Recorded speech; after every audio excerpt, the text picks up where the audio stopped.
ఉదుపున ఎగిరి గంతేసి వెళ్ళిపోయాడు సార్.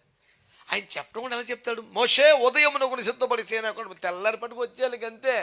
ఎప్పుడు రాత్రులు చెప్తాడు సడన్గా, ఉదయమునకు సిద్ధపడి సేనా శిఖరం నిలబడి నీతో ఎవరు రాకూడదు, పాలెములో కూడా జంతువులు సంచరి.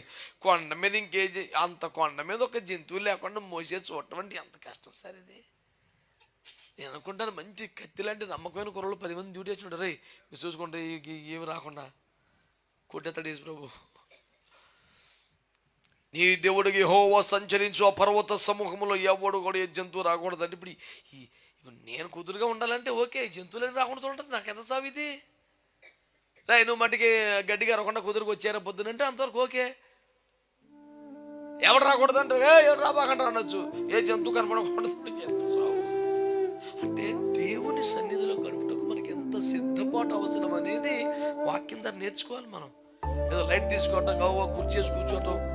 నా తాత్పర్యం ఒకటే, మోషే గారు సీనాయి శిఖరం ఎక్కింది, మేఘము లోపలికి వెళ్ళింది, అన్న పానములు మానింది. చివరికి అహరోను వంటి వారు కూడా 40 రోజుల పాటు ఆ బ్యాచ్ ఏమన్నారంటే, ఈ మోషే ఏమాయోనో మాకు తెలియదు, ఆ మేఘంలోకి వెళ్ళిపోయాడు, వస్తలేదు బయటికి. వచ్చిన ప్రతిసారి అధిక మహిమతో ప్రజలకు దేవునికరంగా వాడబడ్డా లేదా? అక్కడ కొండ మీద ఉండగా లేనిపోని శ్రోతలను పడిపోయా. నిన్ను నీవు భద్రపరచుకొనదగిన అత్యుత్తమ మార్గం